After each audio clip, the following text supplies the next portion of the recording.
রাজধানীর DNCC dedicated Covid হাসপাতালের এই করিডোরগুলোতে এখন কেবলই দীর্ঘশ্বাস।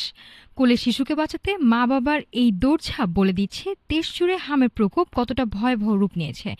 কিন্তু এই সংকটে যাদের পথ দেখানোর কথা, সেই নীতি নির্ধারকদের ঘরে যেন বইছে উল্টো হাওয়া।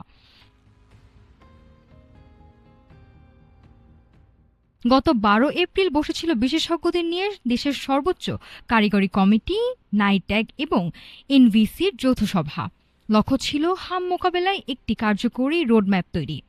সেই সভায় বেশ কিছু জরুরি সুপারিশ করা হয়, যার প্রধান ছিল একটি দক্ষ বহুপক্ষীয় বিশেষজ্ঞ কমিটি গঠন, যেখানে থাকবেন রোগ তত্ত্ববিদ থেকে শুরু করে ল্যাব বিশেষজ্ঞরা।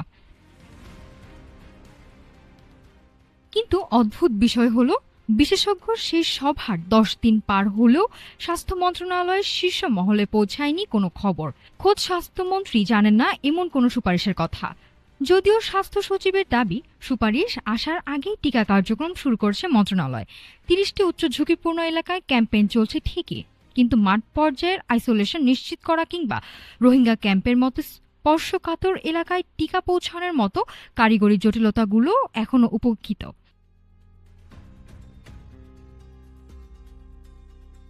জনস্বাস্থ্য বিশেষজ্ঞরা বলছেন, এই সমন্বয়হীনতা কেবল প্রশাসনিক ব্যর্থতাই নয়, বরং জনস্বার্থের প্রতি চূড়ান্ত অবহেলা।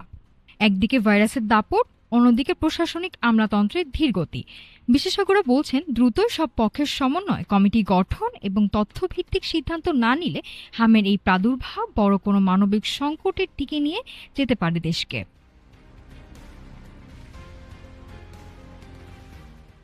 নাফিসা সামিয়া, ঢাকা টুডে।